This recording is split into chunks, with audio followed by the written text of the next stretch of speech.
Tokusatsu, taking the form of many shows including Super Sentai, Kamen Rider, and Metal Heroes.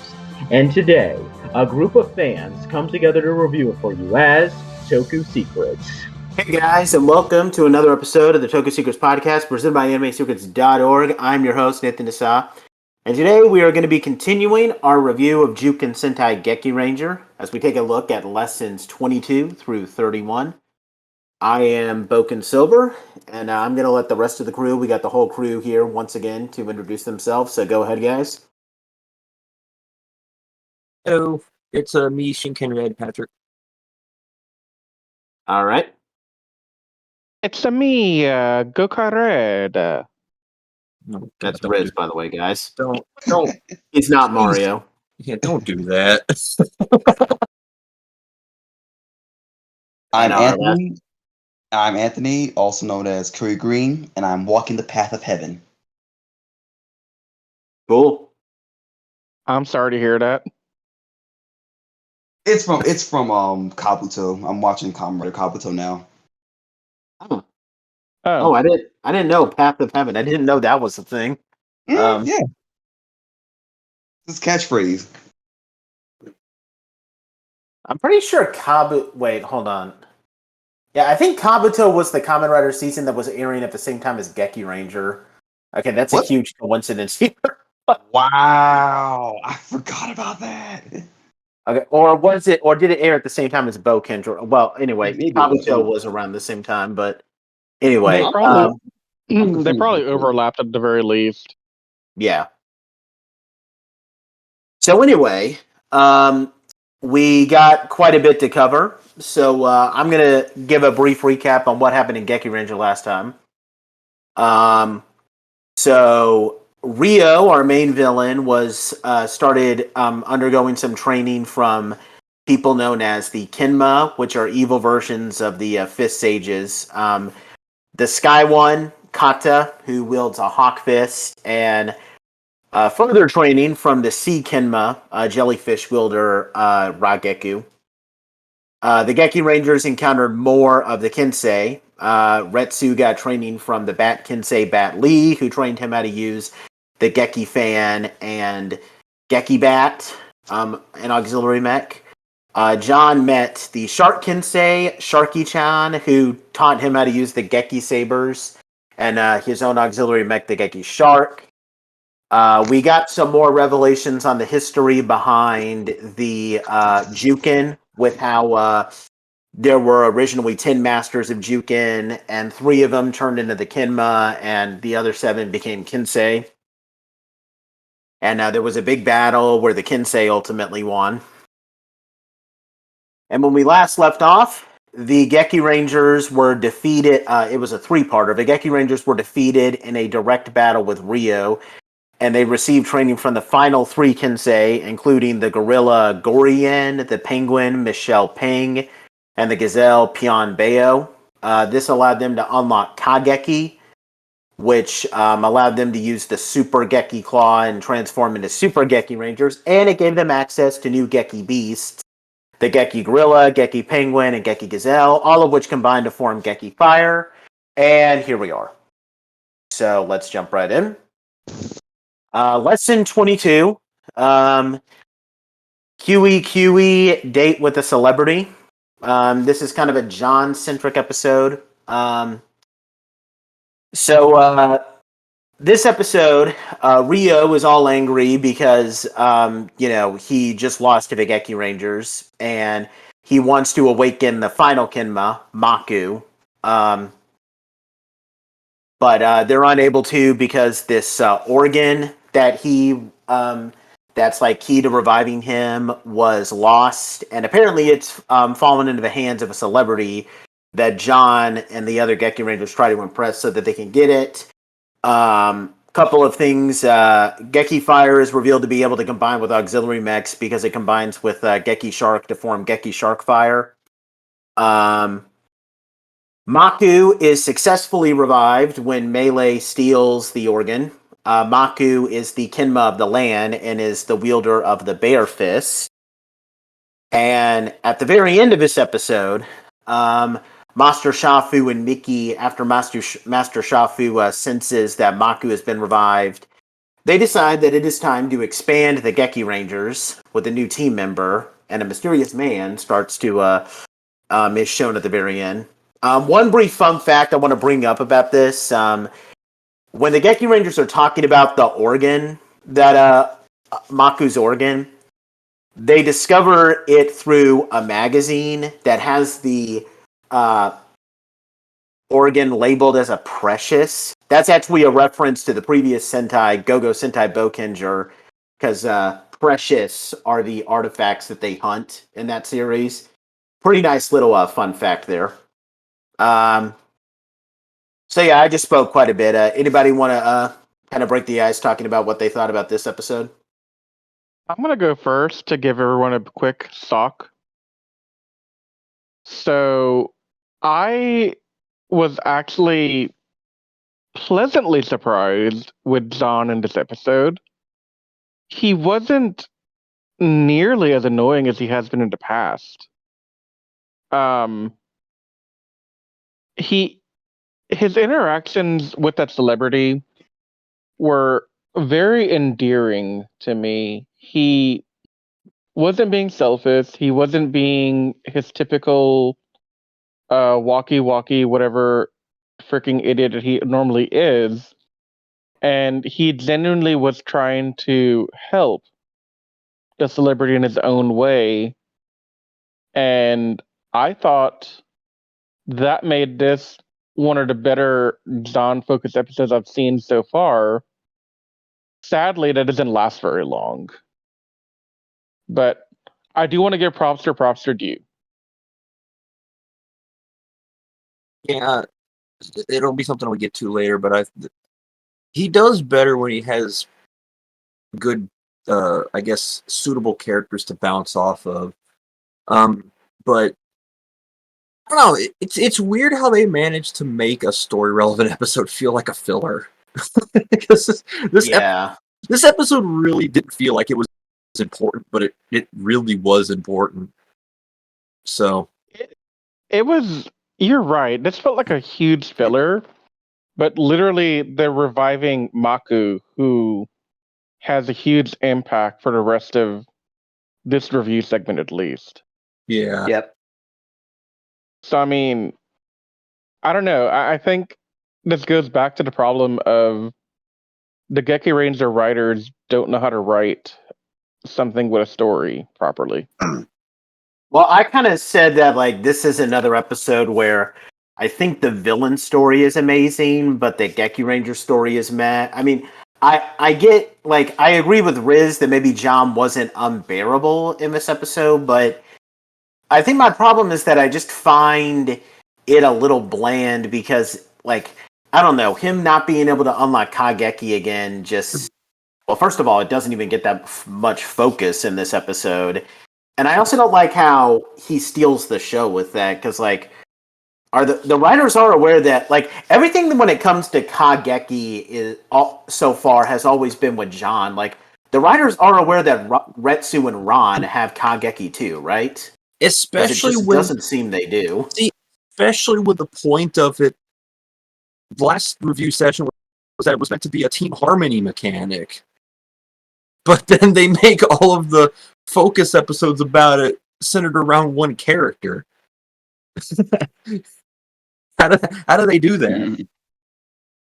And I like the villain story here because I think it's a natural progression for Rio's story. He's insane that he lost to Vigeki Rangers and he wants to revive Maku. They say that he shouldn't, but he's so determined to obtain power that he'll take any risk. I think that it's pretty routine, but I think it's pretty good.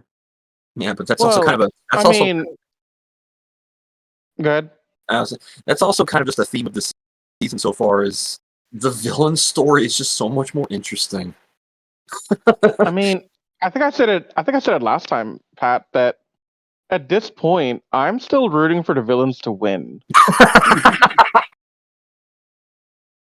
I don't know if I said it in the podcast or if I said it privately to y'all, but I'm going on record and saying up until lesson 22 and maybe a couple of episodes beyond, I'm rooting for Rio to win. That's funny. I kind of get it. I mean, okay, so we got John, who has really bad character, everything. Then Retsu and Ron have really poor development in terms of, like, I don't know much about them. We know more about Retsu than we do Ron, but even then, I mean, I wanted more from them by this point. And the Kensei are there, but honestly, it gets overwhelming having this many of them already introduced by episode 22. You know, like having all 7 of them here, and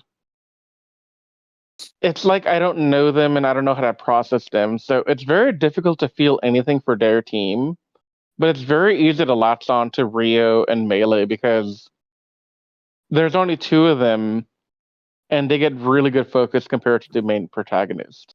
And that's going back to that. That's kind of an issue that I've had with the season up to this point. How do you have 3 main characters and you underutilize them all? No. They underutilize 2 of the 3 main characters, and they overutilize 1 of them way too much. I mean, it's always been my mentality that if you have a team of 3, it should be easier to develop all of them evenly. But I don't know. This season's writing continues to confuse me in ways I wasn't ready for it to. See, you're nice. My comment here is the writing in this season infuriates me. And we'll get to some of my thoughts on this as we go through the rest of the review, but I'm just gonna leave that seed here that the writing bugs me a lot in this part. I sent our Instagram DM earlier a little semi rant of what I'm thinking about this segment today, and yeah, I have thoughts. I'm looking forward to the big explosive rant. Oh, you're gonna have some fun. Don't we always? Yeah, we do. You got anything to say about this episode, Anthony? Riz, you let me down, man. This was the one episode I was like, yes, finally something I can actually like actually be like happy to see. So, as both Riz and Nate know, that like there was a scene from this episode that I replayed like about 5 times because I just love seeing it, and it made me upset, Riz, because I was like, you like John in this episode? I was like, come on, like I was enjoying him getting slapped. Let me clarify. Let me clarify here. I don't like John. I don't have any positive feelings for John. Really? You What haven't made that clear enough. What I said was in this episode 22, that John was not as irritating as he normally is, and they gave him a shred of an attempt at good writing, and it came out decent. That in no way means I liked it. It just means I see the attempt was made and they tried for once. What'd you think of the slap? Oh, the slaps are beautiful. Yeah, I watched it like 3 times, like 5 times. Oh, I should have done that. That's what I did. I was like, but honestly, I hate to say it so early in the review process, but I'm trying to speed through these episodes as quick as I can so I can be done with the season. Dang. You know what's funny? You know what's funny you say that, because before I started watching these episodes, I looked on the wiki to see if there was any of these episodes I could skip, and then I saw that they were all important, and I was like, God dang it.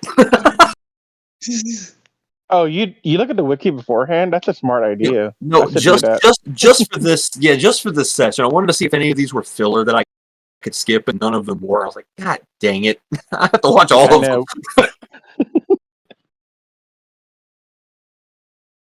Yeah. I'd probably give this episode like maybe a 5 out of 10. Yeah, it's so. I give it a 7 because of the slap. Okay, Okay, I'm gonna give 2 scores here. the the slap is a 10 out of 10. Yeah. The episode as a whole is a 5 out of 5 out of 10 Yeah. because it was so nice to see that slap. You're right, Anthony. Thank you. I was waiting. I was like, yes. But you know what's sad though is that like that's one of the rare cases where like someone actually puts John in his place. Like you rarely see that. Well, it's not hard to put him in his place. You gotta tell him walkie walkie, just walkie walkie that way, Yeah. and never walkie walkie back to the story. We want to move on to the next one. Yeah, please. I All have right, lots cool. here. All right. Lesson 23, kind of a filler, but it also has some big implications for the next couple of episodes. It's called Gure Gure Gure Gure Sukeban Captain. You know, Gesundheit. Patrick said in the last review that I say these titles with dignity. I'm the only guy here that can do that. I I was just thinking about. He sounds like he doesn't want to say these titles anymore. Yeah, they're a huge mouthful. they're a mouthful and they're nonsensical. I mean, literally, the entire anytime he mentions these words, everyone stops what they're doing and looks at him and says, "Wait, what are you trying to say? Is he okay? Exactly. Does he need to go to the doctor? Are you having a stroke? Are you okay?" Exactly. So anyway, in this episode, since the Geki Rangers are going to be expanding into a 4-man team, they decide that they need a new captain because that's a big thing here. They never said in any of the previous episodes who, unlike Jungle Fury, where it was kind of made clear early on that Casey was the leader, they never said in any episodes prior to this who definitively was the leader. So in this episode, Ron is named the new leader. And most of the episode is her having difficulty adapting to the new position. And the latest Rin Juken beast kind of turns her into this delinquent, like, bad girl. While at the same time, there's a leadership change for the villains when Rio challenges Maku, but Maku easily overpowers him because it turns out Maku holds what is basically the Rinjuken equivalent to Kageki, called Dorinki, which causes Rio to acknowledge Maku as his superior. But, he vows that he'll get Dorinki himself and surpass Maku. But right now, Maku has taken over Rio's role as the boss. There are a couple of things, though. So first of all, like I said, Ron is officially the leader of the Geki Rangers in this episode. This is the first time in Sentai history that a Yellow Ranger has been named the leader. Obviously, usually it's Red. The only Sentais that I recall where Red is not officially recognized as leader, apparently Ninja White in Kaku Ranger is considered a leader. They acknowledged it in one episode near the end that the Ninja White was meant to be the leader. So yeah. In Mega Ranger, they say Mega Black is the leader. he might as well have been. Yeah. And in Time Ranger, none of you guys have seen it, but you've seen Time Force. Time Pink is the leader in Time Ranger. Wasn't Big One the leader of his Sentai team as well? Oh yeah, that's right. But it started off with Red. So Oh, did it? I thought it was always Big One. Big One showed up later. Wasn't there. Yeah. Oh, so he pulled the Tommy White Ranger move. Okay. Yeah. Yeah. No, Exactly. I'm the captain now. Since I did it first. So this So is the one first could time. say Tommy's the big one. Exactly. Shut up. Waka waka. Still Now, better than Walkie Walkie. No, that's definitely not what I was trying to say. Now, a couple of big things happen here. At the very end of this episode, Melee, who's all angry at how Maku is treating Rio, encounters this mysterious man who calls himself Long, who is going to be a big character for the remainder of the series. John and Retsu briefly encounter a mysterious wolf man who they battle before he runs off. And then at the end of the episode, they encounter the wolf man again, and he turns back into his human form, and Retsu recognizes the man as his older brother Go. This is normally where the dun dun dun music would play. Yeah. So I'm going to start off here by just saying that this episode, I like it, but it has way too much going on for its own good. I really wish that this episode revolved more around Ron struggling to adapt to the leadership position, because this was a good opportunity for her to get some character development. But then you have the drama with Go and his Wolfman struggles, and then they put some heavy emphasis on the Rio and Maku drama, which is great and all that, because, you know, the villain stuff is great in Miss Sentai, but this was an episode where you had a perfect opportunity to give Ron some fleshing out. And I think they did it okay, because they portray her as being a little too strict early on. And, how she's kind of, not kind of has too much pressure put on her. And let's be honest, she's probably the best suited to be the leader of these three, because, John is just kind of a child, and Retsu is, he's not always the nicest person. So she's kind of like a good middle ground between the two.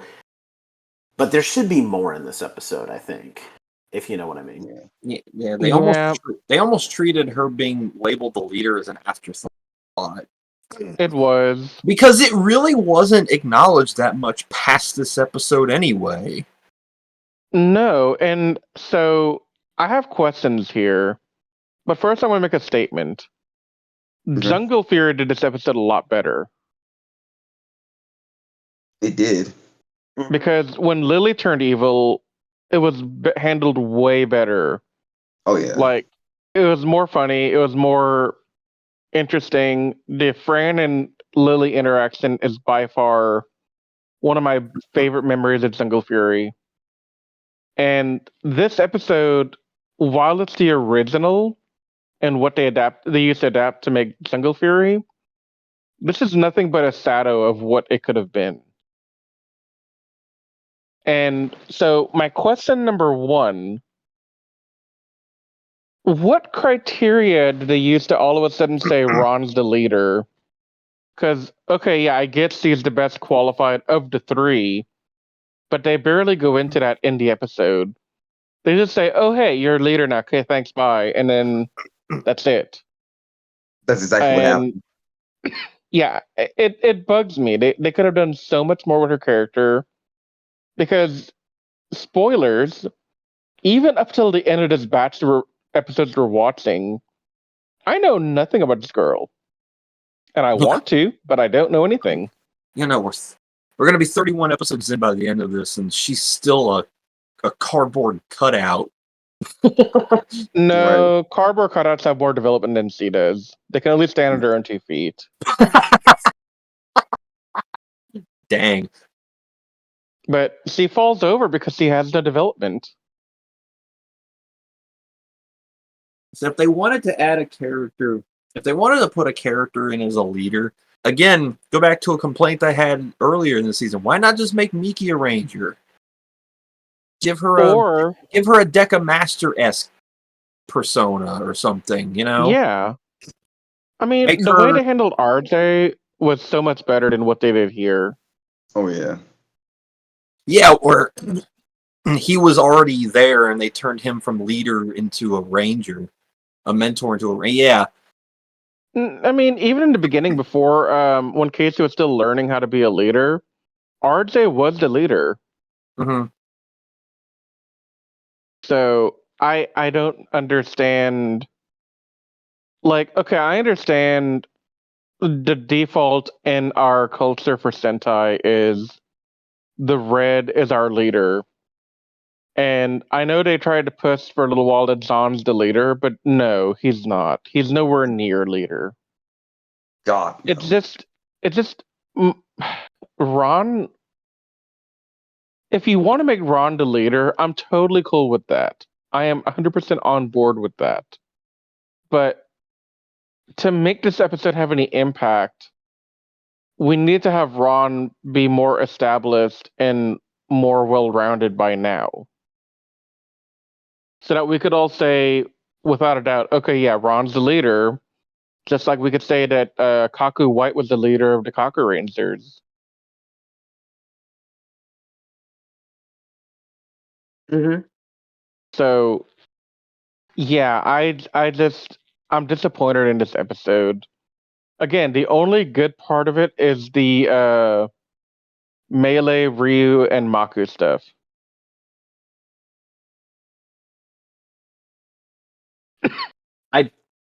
Yeah, but I mean, like I said, I kind of like what they tried to do with Ron, but it's not enough, and that's why I kind of want to give. Well, actually, first, Anthony, do you want to give anything on this episode? The only good thing I want to say about this episode, besides the whole stuff with the Rio stuff, is the fact that Ron looked cute with makeup on. There, that's it. Yeah. You had to say that, didn't you? I mean, you're not wrong. Dude, she's yellow and she's cute. What do you expect me to say? That's just cute. Good There you job. go. You've done There your you go. job. All right. So I'm gonna start off the grades for this episode. Y'all are gonna be you guys may disagree, but I'm gonna give this like a 2. Nah. That's kind of what I would think too. Like I wanted to go with a 1, but this is not as bad as it could have been. I actually want to give it a 6 just because I like what they were trying to do, but it's not enough. But I don't think it was bad. Like, there's nothing about this episode that made me hate it. Well, I don't necessarily hate the episode. I hate that I'm disappointed by the episode. Yeah. And like, so had I watched Gekiranger without seeing Jungle Fury, I might have had a score more similar to yours, Nate. Mm-hmm. But having seen Jungle Fury, having seen how they use the Sentai footage to make a better story, no, this is disappointing to me. I can't go beyond a 2, like above a 2. Yeah. Anthony, your grade? I'll give it 6-2. Okay. Well, that leads us to a two-parter. Lesson 2020. Lesson 24. Garu, what? You're my younger brother? Oh my god, these stupid titles. Okay, so this two-parter revolves around us getting to know Go more, Retsu's older brother. First part, we learn more about Retsu and Go's past. Go was a student of Master Shafu's at the same time Rio was. Go wanted to stop Rio and attempted and a transformation, basically the same transformation that would have made him the same animal form as the Kinsei, but his process wasn't perfect. Now, we don't know exactly why, but we find out in a later episode that it was imperfect, and that left him incomplete, where he did transform into a wolf, but he was like a feral and mindless wolf. And he disappeared when he was unable to defeat Rio when everybody thought he was dead. Um, and it's also revealed that Go and Retsu's parents died when they were young, and Go cared for Retsu while he was training in Geki Juken. Retsu was kind of a coward and, easily scared, and he idolized his older brother. Go made Retsu make a promise that he would never take up Geki Juken himself. And most of this episode revolves around Go clashing with Retsu because he's taken up Geki Juken and he's a Geki Ranger. And most of the episode just revolves around Go and Retsu trying to come to terms with each other due to the promise. And at the end, Go accepts Retsu that he's changed a lot, and accepts him as a Geki Ranger. And then that leads us to the next one, Hine Shigeki is Mine Alone, where Go doesn't want to join the Geki Rangers because he thinks that he's not a true warrior of justice. He reveals that he has his own form of Geki, known as Shigeki, which is similar to Rinjuken and Do Rinki, and he believes that he's not worthy of joining the Geki Rangers because of that.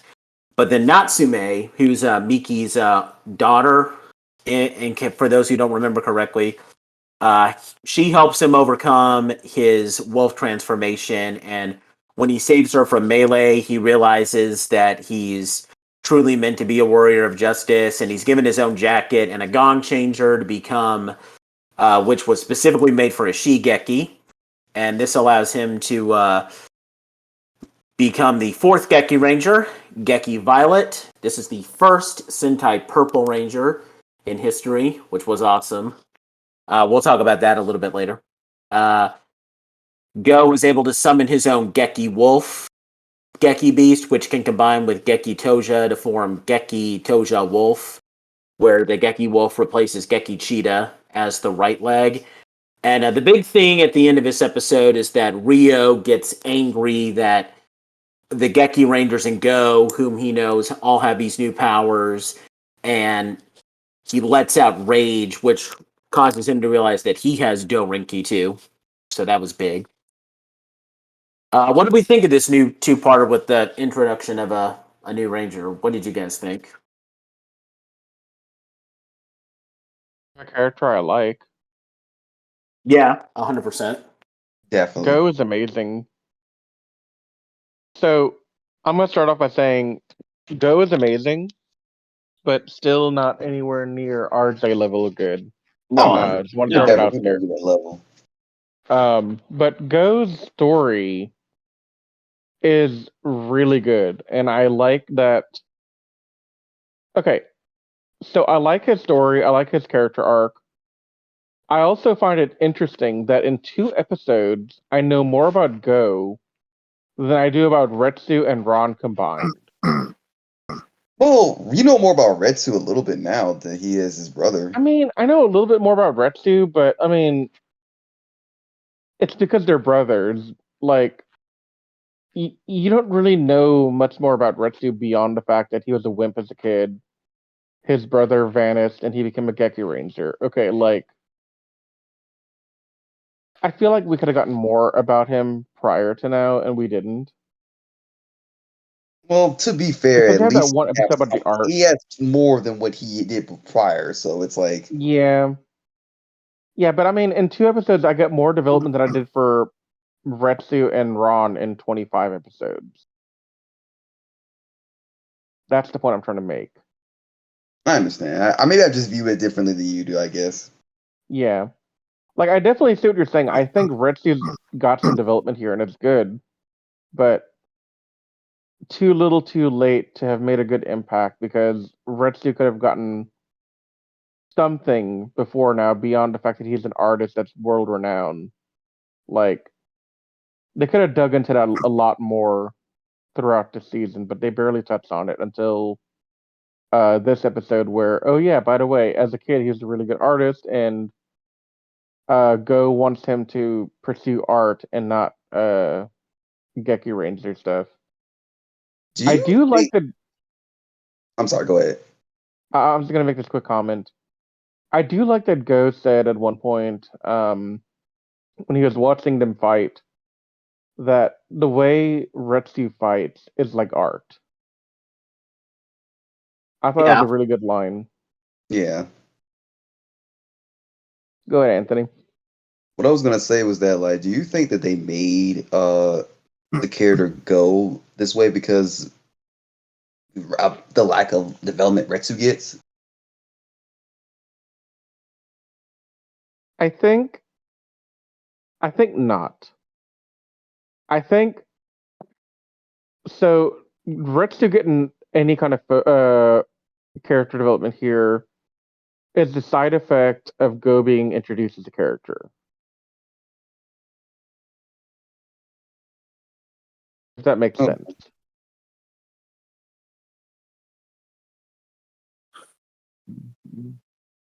What do we think of? This is a big moment for Sentai. The very first official Sentai Purple Ranger. What do we think of the suit? I like it. I It's like it too. it's supposed to be the suit that I can't remember the name of his martial arts style. Muay Thai? Is Yeah. it Muay Thai? Okay. Yes. I actually read somewhere that his suit is sort of designed based off of the outfits that Muay Thai fighters wear. I'm not sure if that's accurate or not, but it's something that someone mentioned somewhere. Well, But even if it isn't, I feel like it best suits it because, like, the gloves look. Because Muay Thai, for those who aren't familiar with martial arts fighting, it's a form of like kickboxing. yeah, The gloves that he wears kind of look like hand wraps that yeah, a because he's boxer would wear under the gloves. yeah. I like that he has like the hanging strands around his wrists like that to show the loose ties around his hands. It's a really good attention to detail. And one of the things I like that that Jungle Fury kind of removed is that his changer is actually a gong. Uh-huh. It's a really it's a different type of changer for sure. But yeah, like his fight style, his uniform, everything. It's not too busy either, which is good. But it's more busy than the other Gekiranger outfits too. So it's nice. And I like how they add elbow and knee pads because Muay Thai Yeah, puts a huge emphasis on hitting people with your elbows and knees. yeah. So it perfectly complements that For, fighting tho- style. for those of you who have played fighting games, and I don't know how many of you are here familiar with the characters from Street Fighter, but the character Adon uses the same fighting style. So if you've ever seen him in the Street Fighter games, there's your point of reference because he's a very And heavy elbow knee fighter in the Street Fighter series too. Even have the same fighting stance. So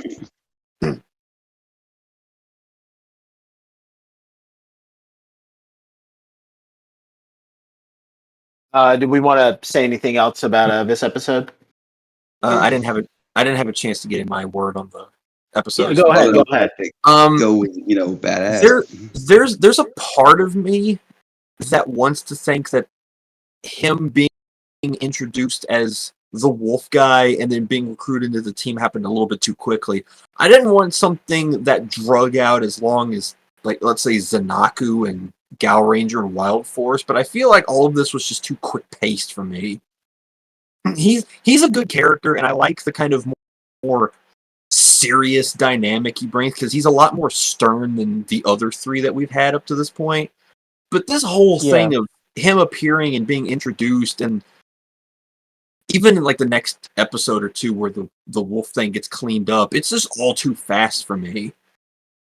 I mean, and that's the same problem I've had with not only this character, because I agree with you here, Mm-hmm. but with all the Kensei, like they pop up and they're so sudden and so quick, like wham bam, we're done in like one episode.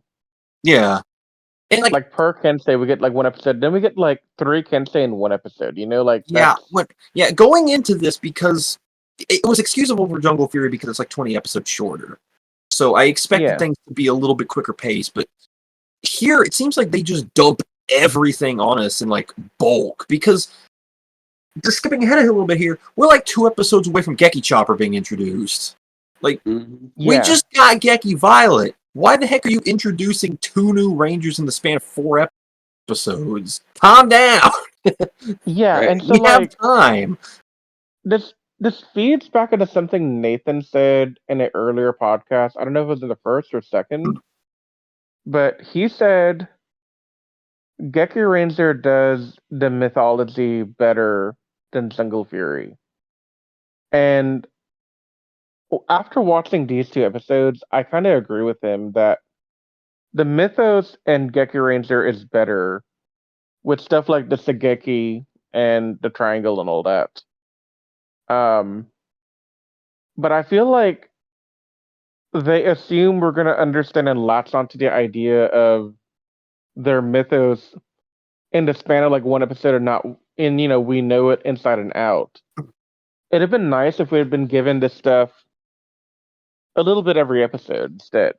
Yeah, and Like the way they did this at RJ and Jungle Fury, I thought it was nice that they had like what 2, maybe 3 episodes prior to that episode where they have random Wolfman sightings and we're kind of building suspense of RJ turning into a wolf and we're worried how they're going to resolve that.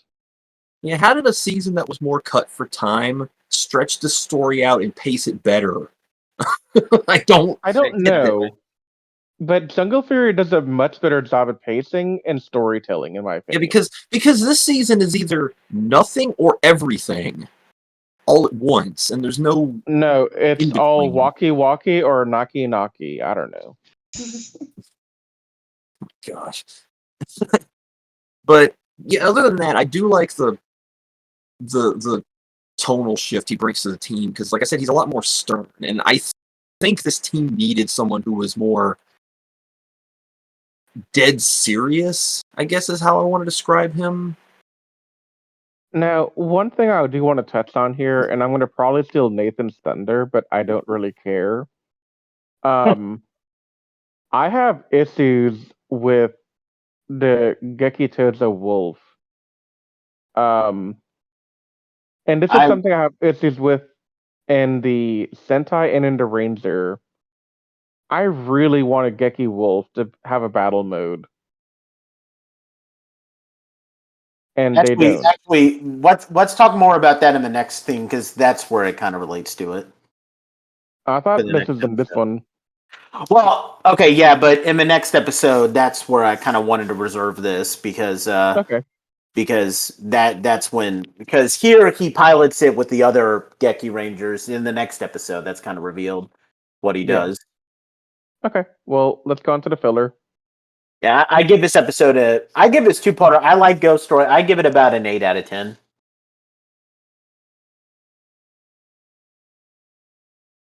Guys? I'm thinking. I think 8's a fair score for this one. Yeah, too.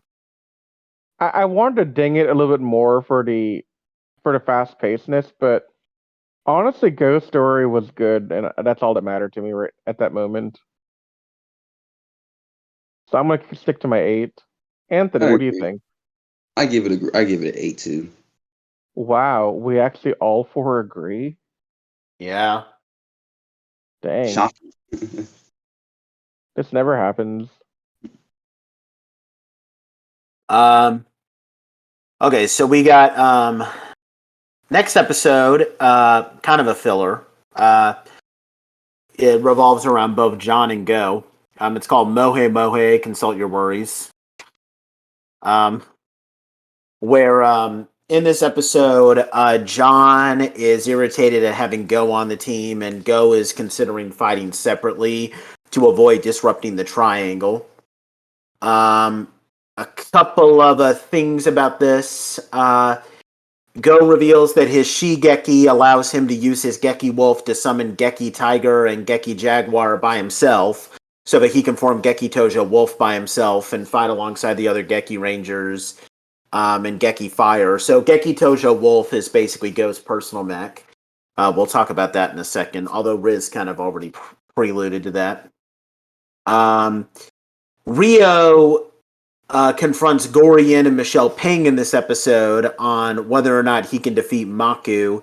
And Maku tells him that... No. Gorian tells him that Maku's power is basically godlike, So Rio decides that the only way that he's going to be able to defeat Maku is if he can visit something known as the Juken Holy Ground, which in a later episode we find out is where Juken was originally created. I really don't like this episode. I don't like and it's not just about the mech arrangement. I'll talk about that in a second. I thought that this episode was going to. I actually forgot how much this episode annoyed me. It starts off great because I like Go's struggle. Like he's wondering, well, okay, these guys fight as a three-way team, so am I like disrupting them by, by being part of his team? Like, am I screwing up their identity? And it seemed like a great opportunity for development with John because that's how he gets irritated. But it turns out that he's just worried about how they'll line up.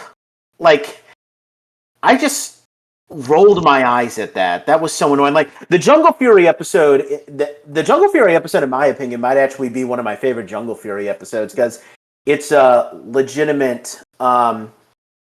It's a legitimate concern where RJ just became a ranger, and he's kind of doing taking some extra steps because he just became a ranger, and then Casey feels undermined. It's a great episode. I like that episode, but it just really irritates me.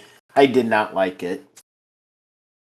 Yeah, so all the stuff I said in the last and whatever episode it was earlier about Zahn being a bit more tolerable, that's all gone again. I hate Zahn a lot more than I did before because of this episode.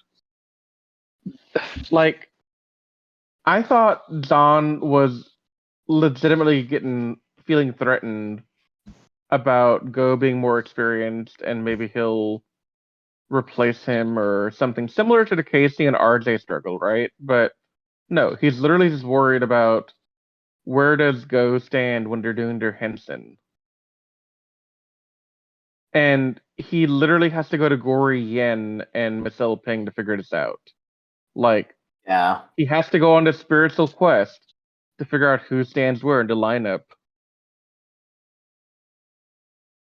It's so stupid. I hate this season right now. Yeah. That was really annoying. Anthony, why? Like I said, it gets better. You just have to keep watching. Okay. I don't believe you. Okay. Okay. I'm just saying. Patrick dropped real quick, but he'll be back on briefly. He had to reboot his router. But while we're waiting for him to get back, I'm going to go off of what Riz just said. So, like I said, in this episode, Go reveals, so blah, blah, blah. Go now uses Geki Tojo Wolf as his main mech.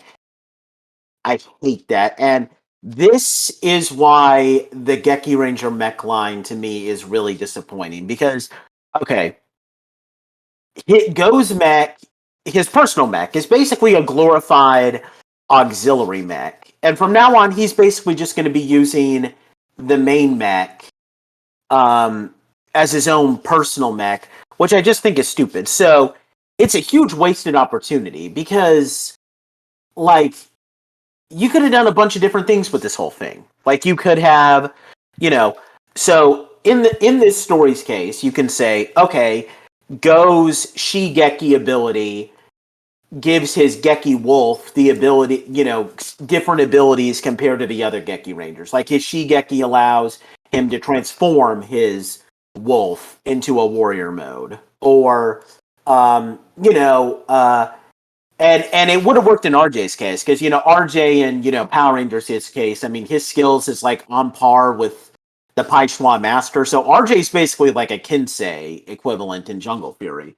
And you can get away with that. Or, at the very least, you can say Go has mastered all these different fists, so maybe he has the ability to summon, like, I don't know, he could do something similar to, like, Gal Hunter / the Predazord from Wild Force, where he has, like, two other mechs that he can combine with his own wolf to form his own mech, and, like, maybe call it something like, I don't know, like maybe Geki boxer or something. I don't know, but like that's the point. But he just gets completely ripped off, and that's just something that really, really, really bugs me. Like he just gets really cheated here, and I I hate it. Like Anthony, you said that didn't bug you. Like, It does it? didn't. Why does it not bug you though? I don't know, because it just feels like, I mean, it feels like Geki Toja doesn't feel wasted. He's actually, it's still being used, you know, and not thrown to the side like how most main mechs are when they get a new mech or whatever. I And mean, I guess, but do I think that he should get his own mech? I mean, honestly, I kind of do, but at the same time, it's like, you know, I don't know. It's like I get what you're saying, but it just doesn't really like bother me as much. I guess if that makes sense. I'm not gonna lose sleep. I'm not gonna like lose like my you know. It's not gonna bug me. It's not gonna like make me like just irritated to the point where I'm like gonna like do a rant about it. You know what I'm saying? It just I don't know. yeah. Just don't see it. Just don't see it the same. I don't know. I mean, Pat, did you want to give your thoughts on this episode? I don't really think there's much to say about this one. But to go off the point you were just talking about, I kind of don't mind. I mean, would I like to see him get his own mech? Yeah, but I think Geki Toja fits his fight style a little bit better because it is a very agile mech, because we kind of went over this before. And with his fight style being very, I guess, limber is the word I'm looking for. Having athletic mech fits him better. I do find it weird that he was able to summon the other's main spirit beast without any reasonable explanation. Because he just kind of does it, and everybody's like, "What?" Okay. I would have loved a little bit more explaining on how he did that so effortlessly.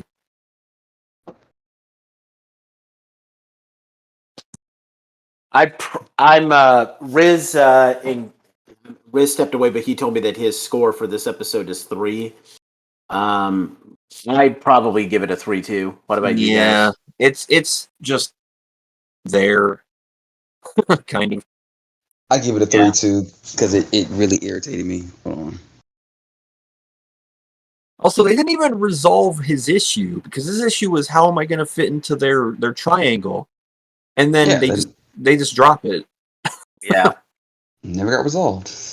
Yeah. Oh, Jan was confused about how we were going to line up together. All of a sudden, my problem doesn't exist anymore. It's just stupid. Next up, we get another filler episode. Burning play-by-play. It's a ghost-centric episode. So in this episode, Long curses Go to turn him back into his Wolfman form, and the Gekirangers get help in the form of Baye. Baye, I don't think I mentioned this guy before. Maybe I have. You guys remember in Jungle Fury how there's always this annoying fly that has to give a like, let's get ready to rumble type of a commentary on the Megazord fight. He's the announcer slash you know, like you can't even call him a referee because he's not really a referee per se. He's just kind of like a fight announcer, I guess. He's a commentator. Yeah. Well, this is him in Gekiranger. He was called Flit the Fly. And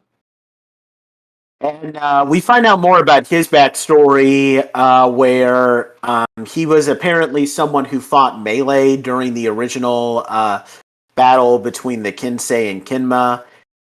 He, just like Go, tried to do his own transformation, but was his imperfect technique caused him to become tiny and turn into a fly. This is actually where we find out that Go's own feral Wolfman form is due to his own technique being imperfect. He was swallowed by Melee, but he was revived along with Melee when Rio revived her. And because of that, he's like eternally connected to Melee, where if he spends too much time away from her, his body will decay. He almost dies at the end of this episode, which would have been great. But okay, that was mean. But still, he Melee revives him, and a big thing is that at the very end of this episode, we see a mysterious man dressed in a white and orange scratch tracksuit arriving in Japan. But that's going to be reserved for the next 2 episodes. I didn't really give much from this episode. It was kind of boring, to be honest. I mean, I welcome but they actually gave a dedicated episode to what was his name again? Bay. Yeah, Bay. I'm actually kind of glad because in Jungle Fury he just existed. There really wasn't unless I missed an episode somewhere. They didn't. No, they explained it in the same episode that like Camille had like turned him into a fly apparently. Oh, We don't know yeah. how she did. We don't know how she did that though, but she Right, apparently did. yeah. And Yeah, then I she remember that swallowed now. him. Yeah. I don't know. It was nice to actually get something on this guy and how he was able to help go get out of his funk. Like this episode was actually kind of enjoyable for like the weirdest reasons possible.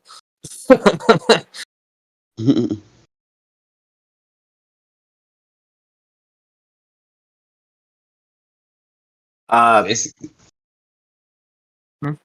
Riz, are you back on? You want to give any commentary?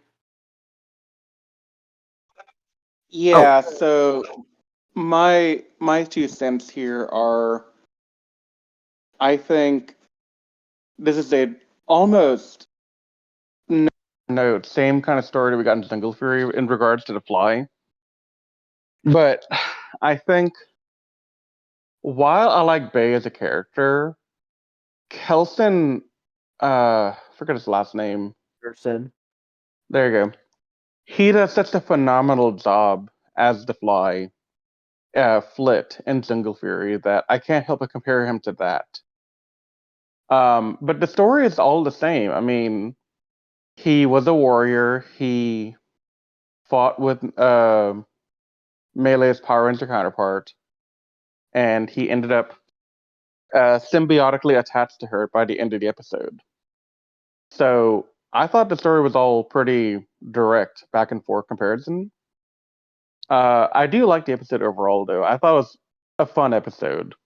It's nothing like groundbreaking. It's not like amazing, but it's still a fun time, I felt. Can we also talk about how our boy was shafted? Everybody else got like martial arts outfits when they went into their animal form. He got stuck with overalls and a wife beater. Right. Yeah. The thing is, I didn't notice that in Flit's design until we saw close-up shots of Bay in this episode. And I was like, wow. How did he get stuck with the honeymooners? Yeah. I'd probably give this a 5 out of 10. 6. It's one of the discount Kensei, Patrick. Yeah, From like the dollar store or something. He's a Kensei at home. Oh no. we can say we have it home. I'm gonna give this a 5. It's fun, but it's nothing remarkable.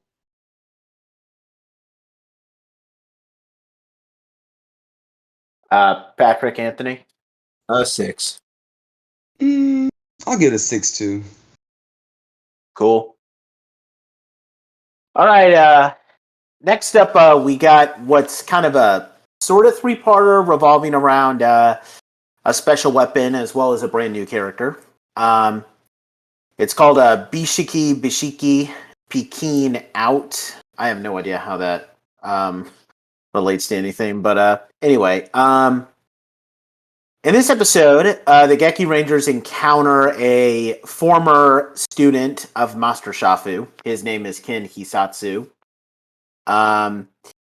who is apparently the secret 5th member of the Gekirangers, and he has to prove that he's worthy of being a Gekiranger, but they're not too eager to let him join. It's revealed that Master Shafu sent. So apparently, Ken was supposed to be a Gekiranger as well and assist Retsu and Ron, but he, was kind of he was kind of lazy and rebellious, so he went to the Juken Holy Ground for special training.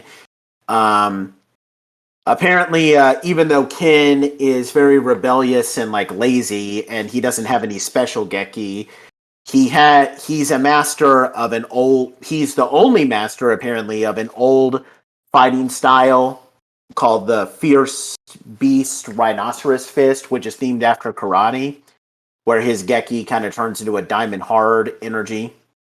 And John, after seeing this, is convinced to allow Ken to join the Geki Rangers, and Ken joins them as Geki Chopper. And the big thing at the end of this episode is that Long, who's disguising himself, confronts Rio and tells him that he can only enter the Juken Holy Ground through a weapon known as the Soju To. And Master Shafu reveals, not to Rio, but to the audience at least, that the weapon called the Soju To was given to Ken.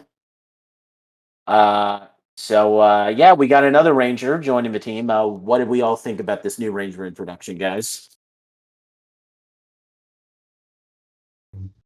I was wondering. I was waiting for Riz to jump in and be like, "I have some things to say," but so Ken, I don't know if this is a popular opinion or not, but I actually kind of like this guy. Same. Yeah, here's the thing. Yeah. I said I didn't like him, but I think I really misjudged him because I'm liking him this second go around. I've always been a fan of characters who are like strictly comedy characters. Jan was never written to be that way, so that's kind of why he annoys me. But this guy is meant to be a comedy character, and I think Yeah. I think he's done in the right kind of way where he's competent, a fighter, but as a person, he's a dweeb. I And mean, okay. some of the antics he puts on genuinely made me laugh. So Yeah. this guy's a breath of fresh air for the season. And his suit is awesome too, and so is his changer and weapon. Yes. So my quick thoughts are, this is a better introduction to the Rhino Ranger than what we got in Single Fury, because I don't like Dom. Dominic is very weak. dry. He's the weakest character in Jungle Fury by far. Yeah. Yeah. Whereas Ken is the second best character in Gekiranger right now. Only second to Violet. Mm-hmm. Yeah. Mm-hmm. And I will start part of that rant I promised you earlier, Patrick, right here. Yay! Has the entire team forgotten that John is a bigger goofball than this dude? That's what Has I'm that saying. just been overlooked? Because I don't like that they keep, trying to put him down for being lazy or skipping out or just not coming back when he's called and this, that, and the other. Like, oh, he's this piece of crap guy. He's not worth being a Gekiranger. And can I just say, I hate the fact that Safu told him, it must be the Gekirangers that have to accept and acknowledge you. It worked fine in Jungle Fury, where the characters actually gave a crap and did a good job being the team. But here, you have an idiot as the Red who has no redeemable qualities to begin with, is constantly just being an asinine piece of crap who exists to make me do these rants on podcasts, basically. He's also loud and obnoxious too. He's loud, obnoxious, he's illiterate in the wrong way. He has no sense of being a team player. He has no sense of let me sacrifice for the greater good. It's always me, me, me, me, me. I want this, I want that. And you're telling me that everyone's overlooking all of that crap, but they're giving this dude all kind of crap. Yeah. And can we also I'm also remember that the reason why John was late was because he wanted to eat a freaking thing from the store he was at? Yeah, the I little mean, pastry thing. yeah, Yeah. yeah. So it's like if he Yeah, I never know. went Like, there, he would have been on time and he would have even met Ken. yeah, like this would never have happened. But plot convenience demanded that we have a way to meet Ken while having some humorous stuff going on. And I will admit, the exchange between John and Ken was pretty good because I Yeah, feel like somebody finally put John in his place again. right. But yeah, no, he totally skipped out on getting there in time to fight because he wanted food. Again, thinking like an id. He only wants for himself. He only thinks of himself. But he's okay to be on the Gekiranger team. Nobody's going to question that. But everyone has to decide over here, like, oh, let's acknowledge him. Let's go through this formal interview process to sit down and figure out who this guy is. Like, no, you don't have to do all that. He's a much better person. He's actually more skilled because one thing they say is, oh, he's not even skilled. He's not even worthy of being a Gekiranger because he doesn't have any training. What training did Zahn have when they picked him out of the jungle and made him a Gekiranger? None. So, Gekiranger, screw you. I'm giving this a 1 out of 10. I'm going to I'm gonna probably poorly try to defend this a little bit because I kind of viewed it a Ooh, little I'm bit excited now. I think the reason why they weren't accepting to him while they were accepting to John is because they expect him to do stuff like that because he's not educated. This guy is educated and he's still making these kind of decisions, so it's be more easy to distrust him. It's Plus, like, oh, he's a plus, jungle boy. Well, plus, he okay, also but came off as when he first showed up. He came off as someone who honestly didn't know how to fight, even though he was meant to be a warrior of the Juken. So it was more of like this is the guy we were told about. I don't see it. Well, John was Master Shafu saw something in him. He just needed to have it fine tuned. Well, this guy is really. Yeah. This guy doesn't. This guy doesn't even look like he can put on his shoes correctly. And you're expecting us to believe that he's the thing we need. It's probably just like a I mean, perspective thing. Ken wasn't anywhere near as bad as you just described him as, though. I mean, yeah, he's a Was he? goofball. He's a dweeb. But at the same time, he at least understood the responsibilities that he was given. He may not have followed it, but he could cognitively understand it. Yeah, John can't cognitively understand peanut butter jelly. Well, see, honestly, that's kind of where I bend to that a little bit. If he understands his role and jumping ahead a little bit, sells the one thing he wasn't supposed to sell, I would kind of have a hard time trusting him myself. John's hyperactive and an idiot, but at his core, he does do the right thing. This guy doesn't. Does he? Does he do the right thing by going and getting a snack before the big fight? Well, it's not like John sold the Geki sabers for money so Yeah. he could go get those snacks. Okay, Yeah. let's go move on to lesson 29 to talk about this more. Yeah. It's like he's a funny idiot and a character I like. That doesn't necessarily make him trustworthy because he is a bit. I guess Oh, I want no. to say scummy. Probably is the word to use for this. if he would just apply himself, he'd be a much better character. He would be much better, like, I guess, more much to the team, I guess. Yeah.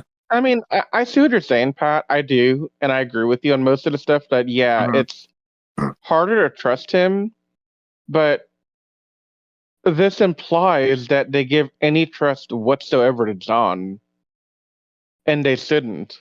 Well, I think they got that out of their system early, but it was probably mostly because Master Shafu was like, trust me on this, and they took his word for it because he is smarter at this than they are. Right, but if Master Safu is saying he's the 5th Gekiranger and he's the secret weapon, they should trust him here as well. Okay, They can't trust him that on one but not the other. yeah, that I do agree with you with, but I guess he just came off as more untrustworthy. I don't know. I'm okay, not so explaining it the best I could, but you kind of get where I'm going with this. let me recap 29 real quick. The basic idea of this episode, we can fill in the gaps later, Nate. But basically, the knife that we're all talking about, that That Rio needs to get to Juken, it was in the possession of Ken, and Ken sold it for money, a lot of money, mind you, but he sold it for money to go screw off and go on vacation instead of being trained. That's really poor. What? Oh, I was gonna say a joke, but I'll just not even worry about it. No, make the joke. I was gonna say that he probably spent it on flapjacks and hookers. I mean, he might have, to be honest. Knowing him, probably. Yeah, it's not. That's not really a joke. That's probably reality. Oh, dang. But okay, he sold the dagger for money to go to get blackjack and hookers. Okay, cool.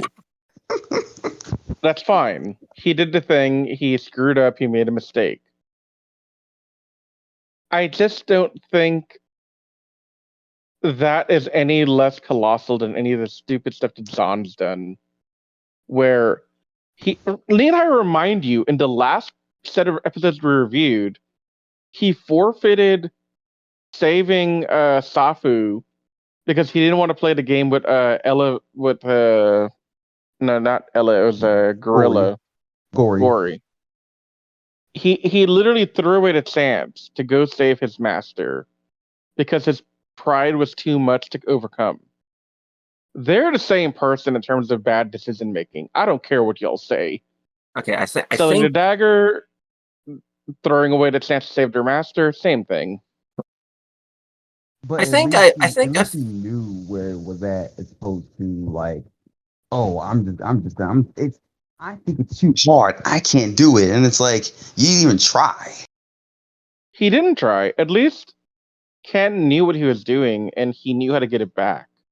Right. And he also helped out a person in need. That was his biggest quality. Yeah. He's always helping people. Yes, I mean, Ken did good by the end of the episode by retrieving it. Did Zahn do anything? Oh no, he did do something.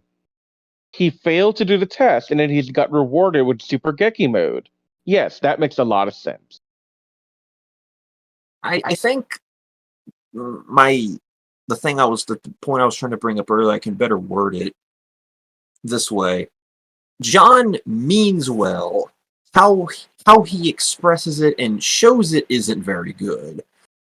Ken, it's kind of ambiguous if he does, because him selling the saber wasn't with good intentions or well thought out intentions, if that makes sense. Because I think that's John's biggest problem. Come on. I mean, yeah, I can see that, but I can't get past what I said earlier. I mean, because that's how I view it. John, he does mean well. He doesn't mean to do anything bad. He just does it because he's not... He's simple. Yeah, he's simple-minded. He's not simple-minded. He's an idiot. That's what I meant. He's simple. I guess what I mean. He's simple. He's uneducated. That would be the better, more correct term. And that can lead to him doing very stupid things just because he doesn't know any better. Ken is educated, but he still does stupid things. Therefore, it would be easier to make him be seen as untrustworthy. Yeah. So, and I think that was the point I was trying to make earlier. The only reason he went and found the thing is because he was almost pressured into doing it because the others made him realize how stupid he was for doing that in the first place. Yeah. If they didn't be like, well, where's the dagger? He would never have gone back to get it. Oh no, yeah. No, he was done with it. Yeah, no, Yeah. definitely. But So, That's why in the episode he was like, "Where's the dagger?" He's like, so and yeah, about that." I will always come back and say, yeah, he screwed up with doing that. I'm never going to defend him selling the dagger. I'm just pointing out that it's hypocritical for John to be the one to pass judgment when he's worse than him, in my opinion. I mean, realistically, could you have seen John do that himself? Sell the Like, dagger? if he was given the dagger and was told to hold on to it, could you see him have intentionally getting rid of it? Accidentally, Yes, yes. actually. I could see him accidentally losing it, but intentionally, I can't see it. I can see it because here's the scenario I see. John is walking down the street singing Blue La Da Do or whatever, and he sees a stand selling some kind of food that he really, really likes. He walks over and says, "Walkie walkie, what is this?" And they say, "This is some delicacy thing that it's the most amazing dessert in the world." And he looks in his pockets, realizes he has no money. Or little, or very little. Or no, he has no money because he doesn't have a job and he doesn't get any money to begin with. He likes to trade. He said that earlier on. He barters. He would totally trade the damn dagger to get the food because he thinks about himself only first. And he's proven that by failing to even attempt Gory's challenge.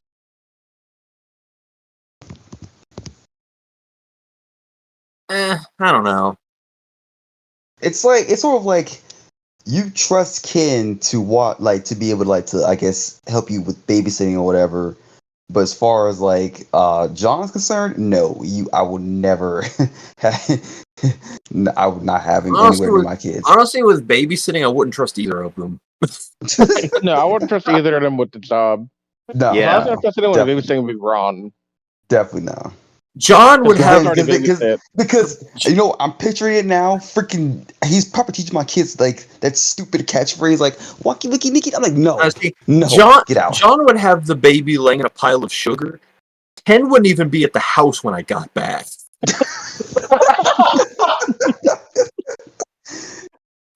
Like, what the heck is Ken would be happy with Vegas at that point. Right. he'd be on a flight? Then he'd be like, "Oh, hey, how's the baby going? What?" He get But a I call definitely from see, us. but I definitely could see John giving up the dagger for his own personal selfish wants and desires. Yeah. It's like, okay, Pat, here's the way I'll explain it. If you have a 3-year-old and you tell him, hey, this is a really important thing, you got to hold on to it. And then the next person to walk up to him says, hey, if you give me that thing, I will give you candy. What is that 3-year-old going to do? Yeah. Give it to him, so the candy.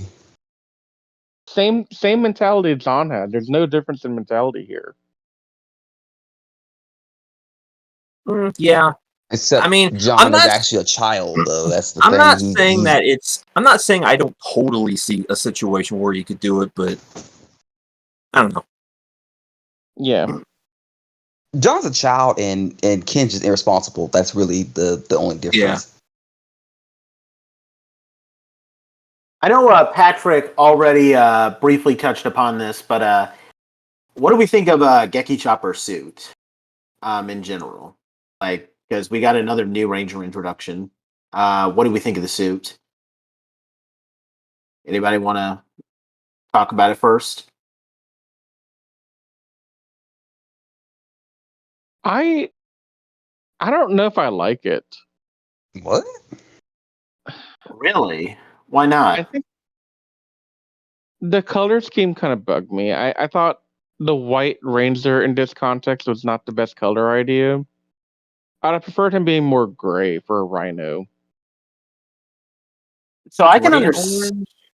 Yeah, I can see that working. I can understand that, but I think white works because, okay, first of all, I love this suit. In fact, Same.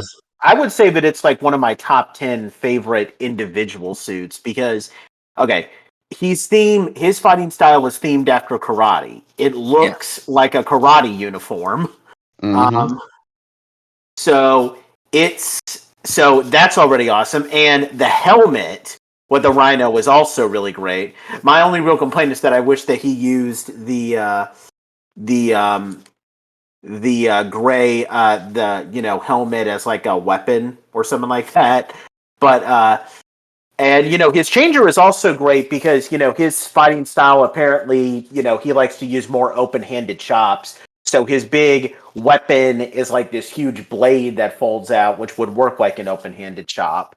So that's pretty cool. Like this might be one of my top 10 favorite suits on an individual level because it perfectly it perfectly signifies both his fighting style and the animal. Like I honestly I can't get over how much I like this suit. I can see that. I still think my favorite suit from this Sentai is purple, though. Yeah, I like purple too. Yeah. But yeah, I can see why you're saying that, and I totally get it. I think matching that was a good thing. I just I'm wish with, it I'm was with, gray. I agree with Nate. I like this. I love this suit actually. And plus I love like his overall like weapon too because like it's Oh, similar the to weapon's the cool. yeah it's Yeah. similar to I guess the regular Geki Rangers, but his is just more like he gets an added weapon as a bonus. Yep. Yeah. Plus the helmet might be my favorite helmet of the 5. I know Riz already kind of gave it a 1 because he's so angry about the hypocrisy thing, but setting that aside, I like Ken's introduction. He's actually a lot better than I remember.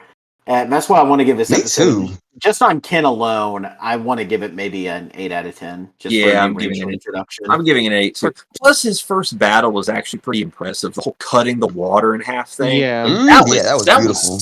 That was pretty sick. So I will revise my score to say the entire subplot of not trusting him is a 1, but the actual introduction is like an 8. Yeah, it's an 8 for me Okay, too. fair enough. Yeah. I have to judge on 2 different plots here, basically. Yeah. And his character is done way better than Dominic. Like my God, like Dominic just came Oh, out of just dude. freaking nowhere. Like who are you? Like I mean, the funny part is you can see where they tried to make a direct adaptation of Ken into Dominic. Like beat for beat, the story is there of we don't trust him. Oh, he's not worthy of support, and he's just not somebody we want to work with. Like that's all beat for beat in Single Fury, but Gekiranger did it better here. yeah.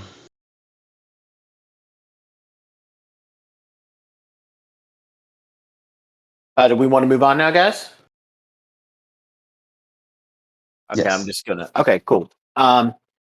We move on to the next part of Ken's little story arc called Guda Guda Hira Hire shopping.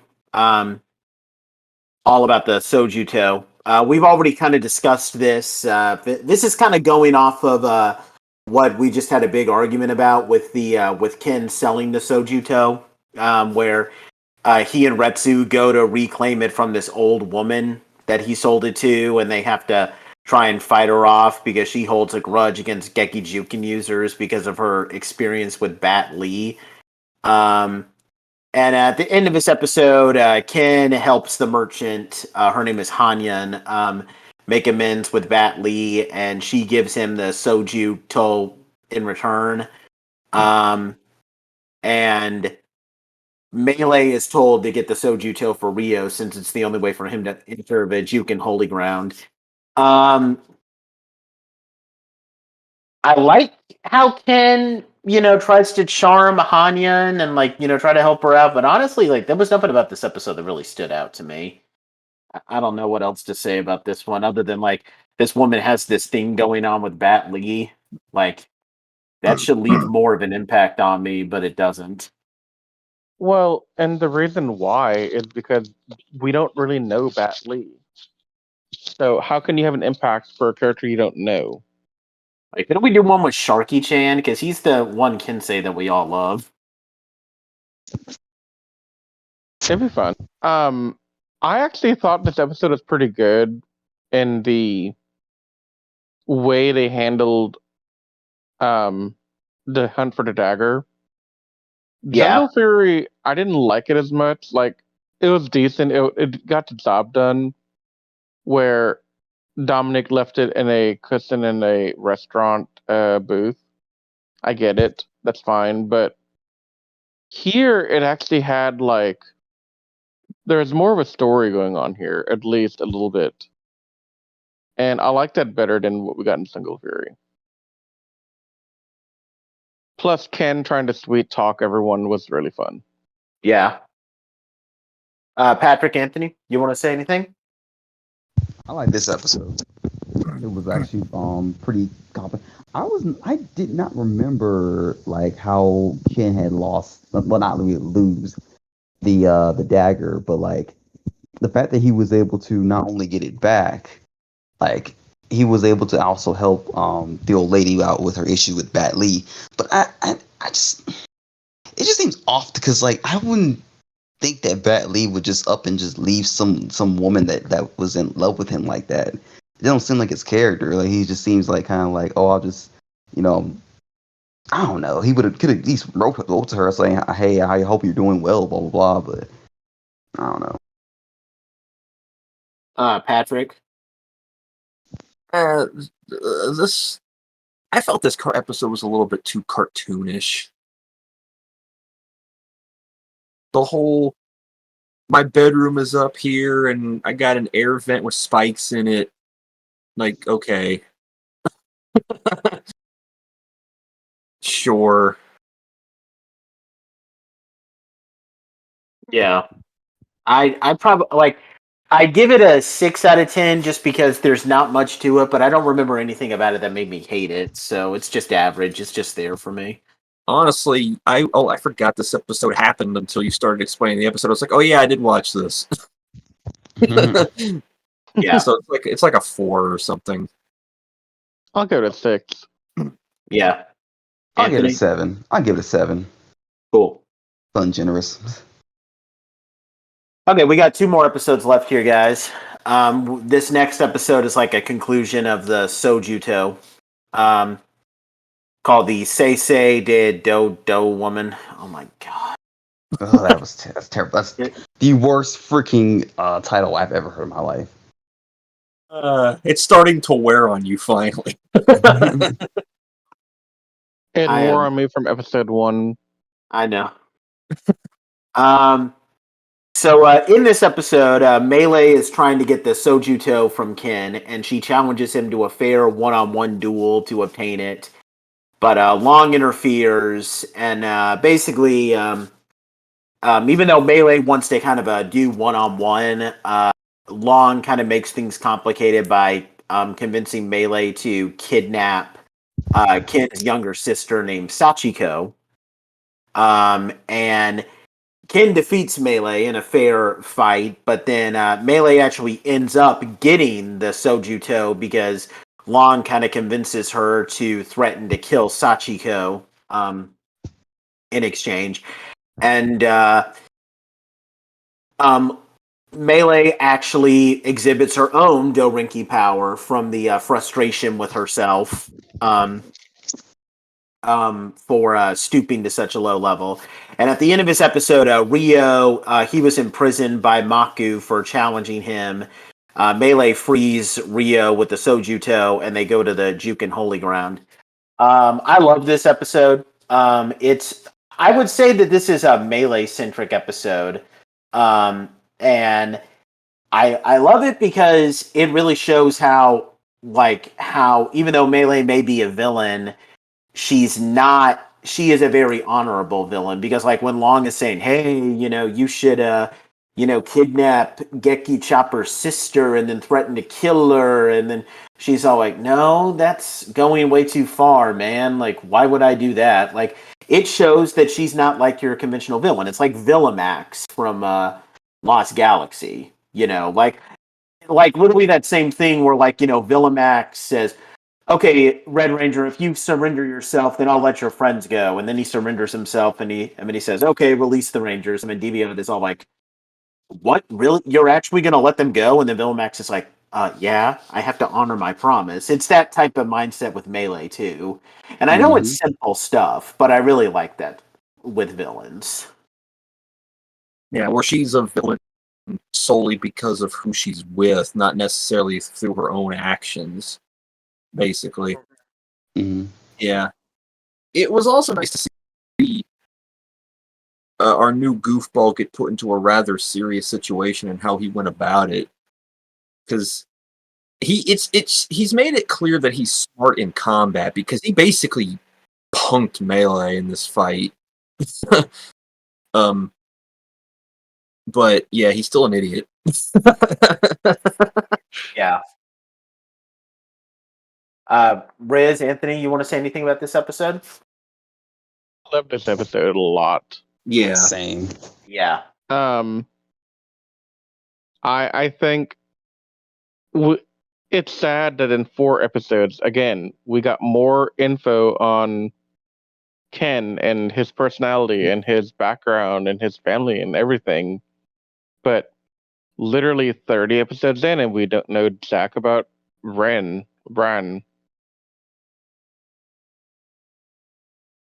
So I think they're doing a really good job with I don't know, do you call these auxiliary rangers or do you call them part of like the 6th Ranger troop? I consider Geki Chopper a 6th Ranger. I consider Violet an extra Ranger, but I don't know if Geki Chopper is labeled as a 6th Ranger officially or not. Yeah, I don't know, but I will say that I like him a lot, and I like that we get a lot of info on him. And I think this does a good job of really showing how Long is kind of having a massive impact on the villains because he may not be doing much now, but he will become incredibly active later on. Yeah. I give this an 8 out of 10. I really enjoyed it.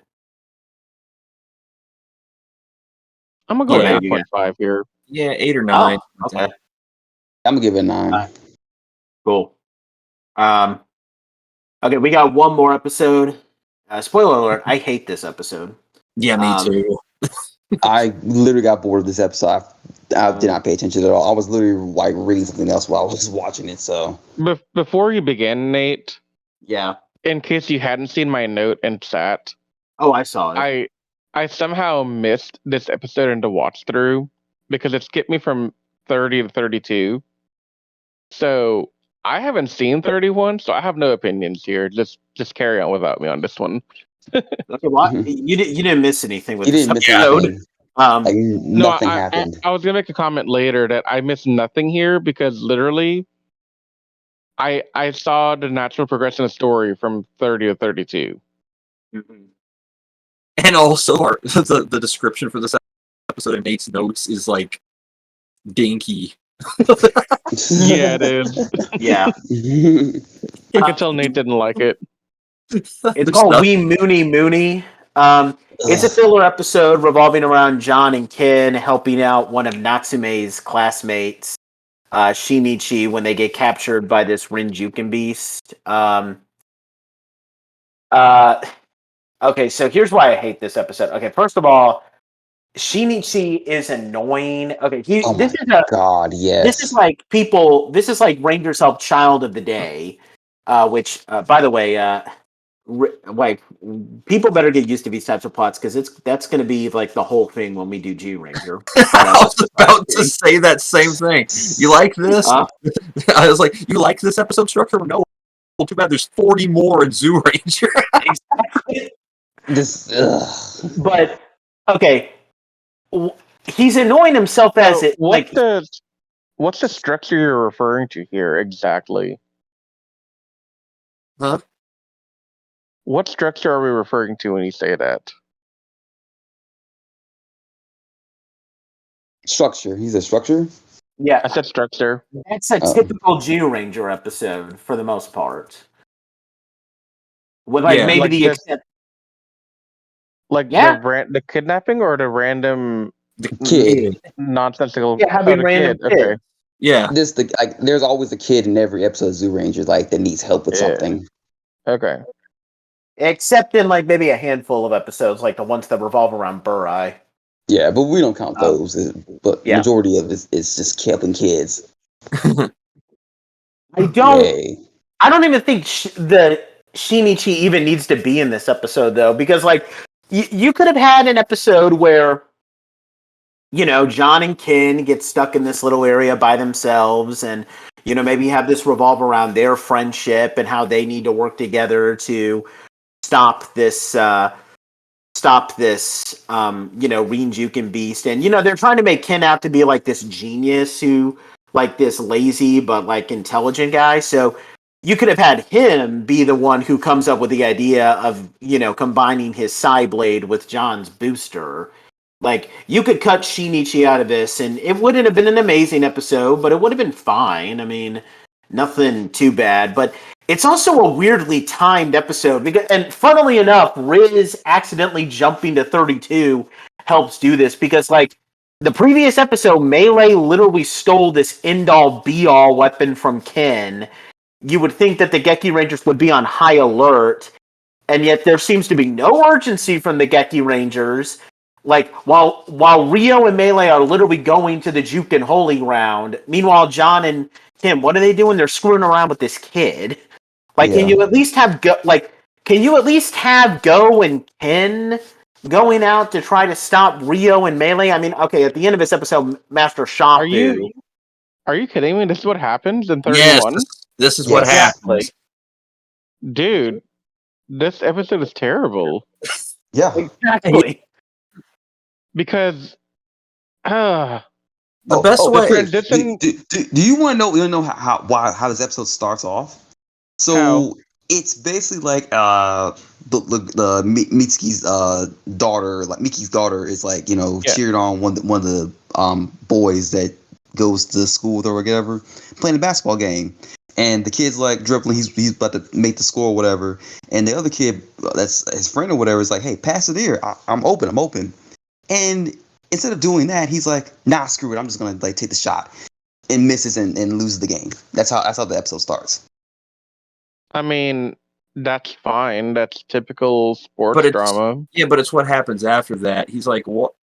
Why didn't you help us?" And the kid was like, "Screw off," and runs away. And then the monster of the week shows up, and he tries to fight the monster, and then gets mad when the Geki Rangers save him. Save him. So what I'm hearing is Shinichi's an idiot, Yes. and an arrogant idiot.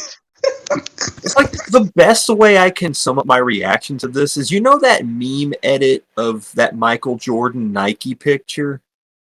Where it's just a zoom in on his face and the quote is "F them kids." Yeah. Yeah, this is my reaction. So Screw this what I'm- kid. So what I'm hearing here is I missed out on a prime opportunity to give another rant.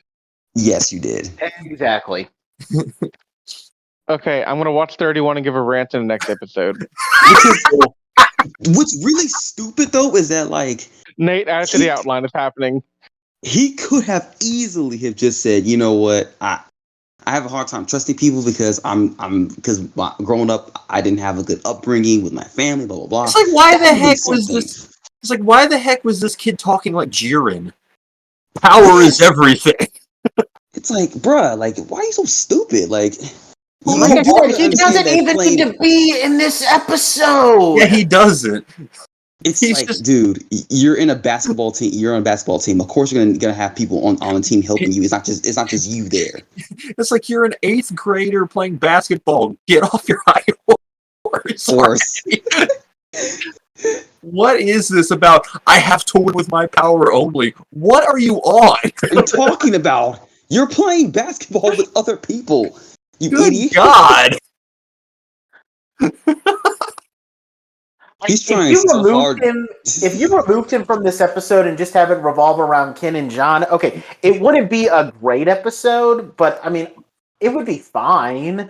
I mean, Like- the way those two bounce off of each other is funny to me. I actually enjoy when they interact because they're both sick of each other's crap all the time, and I find that hilarious.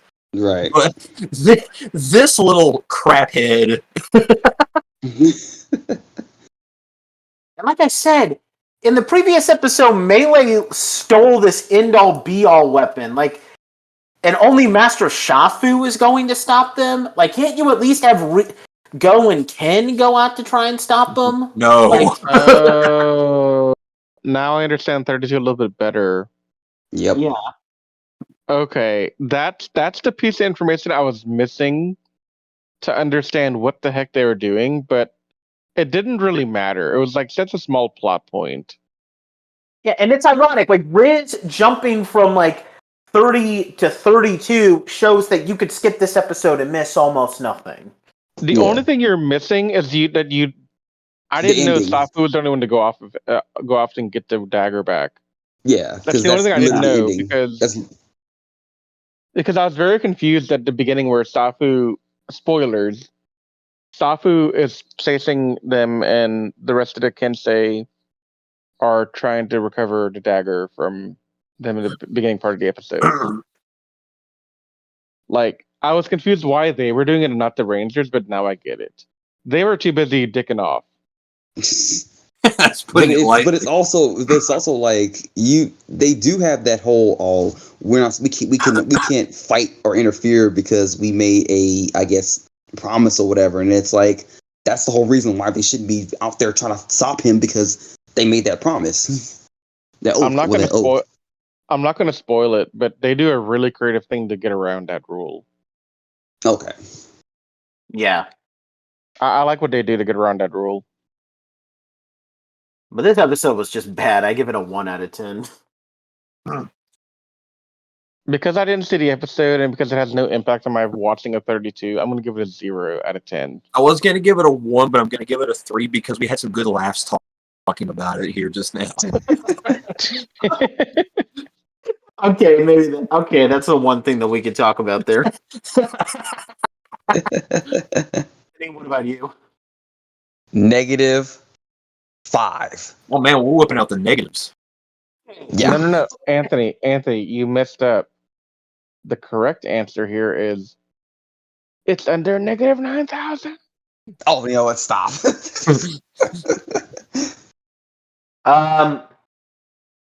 Okay, so we want to talk about our overall thoughts.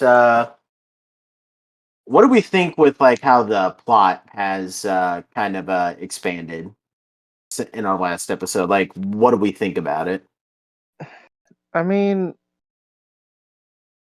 I don't know. Like, on one hand, my first reaction is, what really happened to warrant us having these 10 episodes? And honestly, I can sum it up in like 3 sentences. And that's bad because 10 episodes should not be summarized in 3 sentences. I mean, this feels like it's just set up for the final home stretch because now we have every mentor on both sides. We have every Gekiranger. This was just setting up the final rosters for the home stretch because Yeah. it looks like Yeah. the next episode. Because I did see the preview. Watch the next episode preview at the end of this last episode.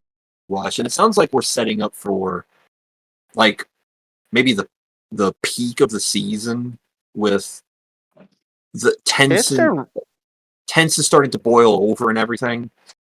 It's a really good episode, Patrick. I like that episode Yeah, a lot. The preview made it look like it was going to be good. So It's really good. I will just say that, and I'm going to leave it there. Yeah. This just looks like these 10 episodes were set up for the rest of the season. So I didn't expect anything major out of it. It did introduce us to probably the 2 best Gekirangers of the season. I'm not they are.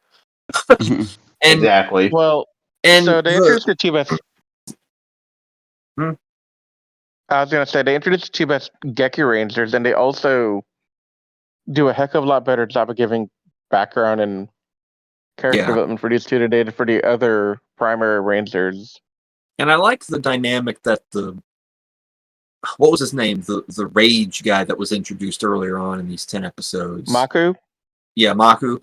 I like the dynamic he introduces where he kind of scares the others, and Rio is like reluctantly giving him the throne because he knows he's just going to take it back from behind take it back from him later. And it kind of motivates him to keep going. So it added a nice little twist. I really like the villains compared to how... Because in Jungle Fury, it felt like these 3, their Power Ranger counterparts, were basically at each other's throats trying to take the throne from Daishi every episode. Which was stupid as heck. But in this one, there's an actual hierarchy with these guys, and it makes things more clean and simple to follow. Pretty much. So, yeah, the villains are still the highlight of this season so far, but Go and Ken are definitely adding some more interesting dynamics to the core team itself, which desperately was desperately needed. Because these 3 on their own were terrible.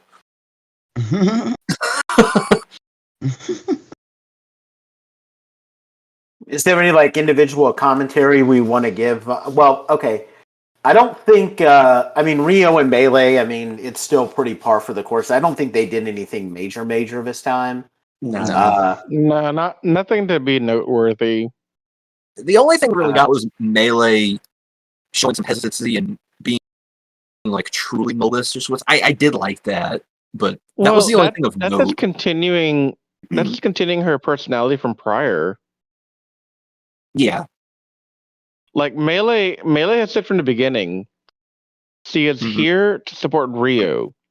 Yeah, but we doesn't matter what Rio's doing. But we didn't know where her personal boundaries actually were until now. Yeah, but you kind of inferred from earlier episodes. I don't know what it was, but I could kind of tell she's not actually evil. She doesn't want to do bad things. Yeah, and I got that.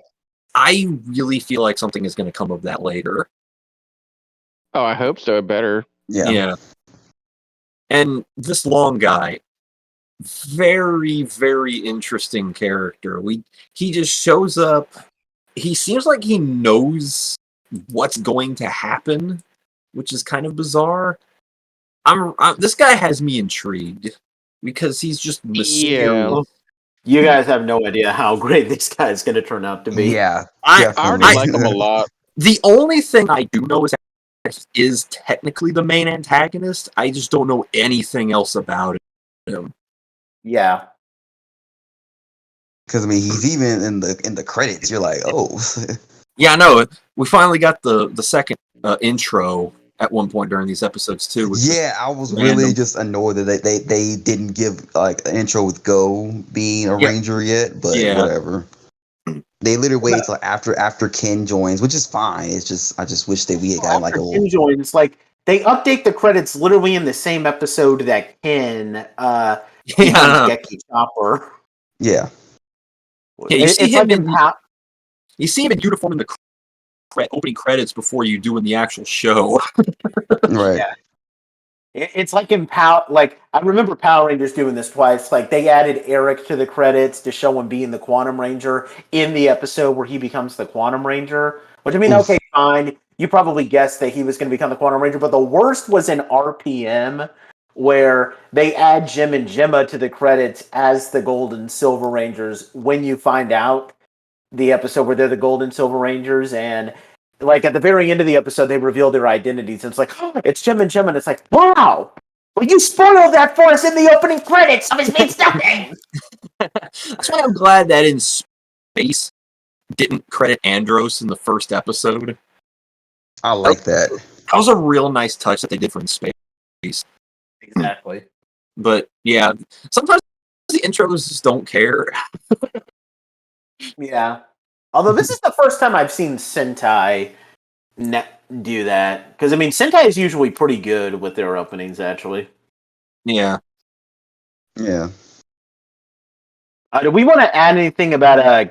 okay, well, with the main Gekirangers, I don't think John, Retsu, and... Okay, I don't think John, Retsu, and Ron have done anything noteworthy for us to talk about. They're still just the same boring cardboard cutouts. We did get The some only more thing to add will be the. Retsuko had a more I was gonna say the only thing backstory. we got was the Retsu stuff. Yeah. Now we Yeah. got some backstory for him, which was cool, but it really didn't do anything for him more so than it did for Go. Yeah, and that's what I was saying earlier. That Retsu's story with Go was a side effect of Go's story. Mm-hmm. Like the focus wasn't on us learning more about Retsu; it was more about Go processing his feelings and trying to make sense of the world he came back to. Yeah. So I'm gonna start off by saying Go and Ken are the best characters in this damn season, and I really enjoyed both of their stories and their personalities because they're perfect polar opposite of each other in a way. So Go is very stoic and by the book, and Hmm. you know, he's like Captain America. Ken, on the other hand, is lazy, weird, and goofy. And he is the exact opposite. Like he has no interest in doing anything until he wants to do it. He has no sense of duty, but it's fantastic because his personality is amazing. I know, right? Yeah, and we haven't had these two on screen together very much, but the few times they have been on screen together, their synergy is so unstable that it's entertaining. Right. Yeah. Heck, literally episode 31 is literally their only interaction together with just those two. We need a buddy cop movie with Go and Ken. I'd watch that. Just going out and doing ranger stuff while burrowing together. I think that'd be great.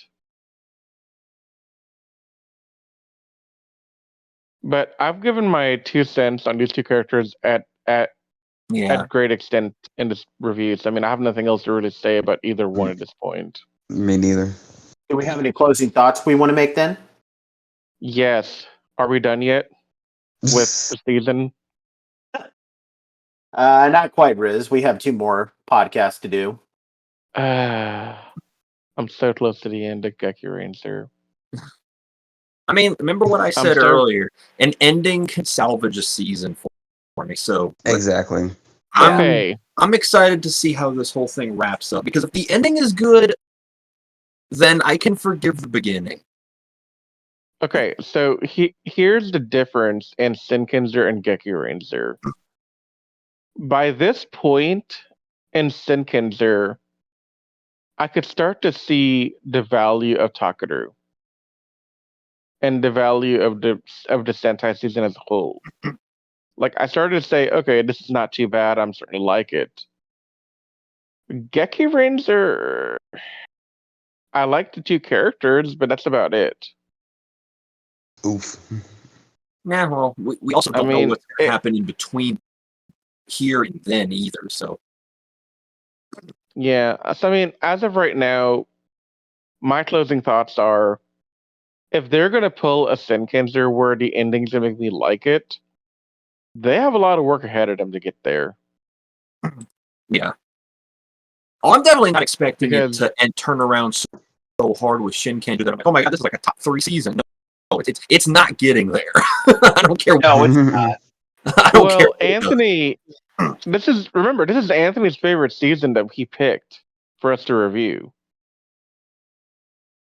So maybe Possibly. Yeah. I'm still waiting for the thing that Anthony says makes this season great. It was never in my top 10. Well, okay, maybe not. Maybe my top 15, but not my top 10. Although the one thing I'll say is that I really didn't like Ken when I first watched this, but Ken has actually grown on me. I might actually I I really had him in like one of my worst, like top 10 worst Sentai Ranger characters. I'm realizing that was way too harsh. I don't know why I very didn't like curious why. do what? I'm very curious why you felt so strongly against him. I think the issue that I had was that I didn't see how he connected to the rest to the overarching story. I thought maybe I found him a little bit annoying, and I thought that he was kind of an And idiot. and you But didn't think any of the same things about Zahn? What? I thought John was. I always hated John. Okay, but I think the big thing that I realized is it's exactly what Patrick said. He's meant to kind of be more comedic, and looking at him now, I also think that his comedic personality kind of works because he's meant to play like that, and they kind of compliment him by like saying, "Oh, he's kind of a lazy genius." So he's not he doesn't have his own unique form of Geki, but his Geki is strong in this really creative way that only works for him. I'm starting to realize that he's a bit more unique than I remember. Yeah, because the thing about Ken, he's not exceptional in the fighting style that they're doing as Gekiranger. Like he's not at all as talented as the others are. Um, but his his base talent to do the role of the Rhino, because they even well, hang on, maybe I'm projecting from 32. I don't know anymore. Oh crap! Well, we'll Hang talk about on. that next time. We'll talk about it next time. I'm gonna hold off because I think I'm about to spoil something if I say it. Yeah. Yeah, I'm gonna stop there. Anthony and Patrick want to add anything? No, I've said No. everything I need to say. Yeah. Okay, well, before we wrap up, I'll give a little bit of an announcement on what we're going to be doing. We are going to be doing 32 through 43 next time, guys. We're basically next time we're going to be doing all the episodes leading up to what is effectively the end game arc. So 32 to 43. Then we will do the entire in game arc and wrap up Gekiranger. I know Riz is excited for that. For The end is near. 44 to 49. Wow, that's a long end game arc. Yep.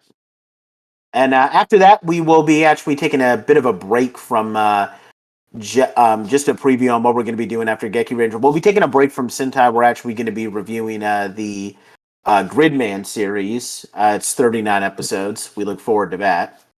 So with that being said, we hope you guys enjoyed this little segment for our Gekiranger review. If you guys are watching this on YouTube, please be sure to subscribe to our YouTube channel if you're not already subscribed. And please like this video and leave any comments down below of what you want us to review. And if you, we would like to give a big shout out to those who listen to us on Spotify and iTunes. Please check us out at animesecrets.org and follow us on all our Instagram pages, Twitter, Instagram, Facebook, all those. Once again, we thank you guys so much for joining us, and we will see you guys next time as we take a much deeper dive into probably what is like where things get really, really epic with Gekiranger, or at least we're hoping that's the case. But until that time, guys, we will see you later. So, yeah, have a good one.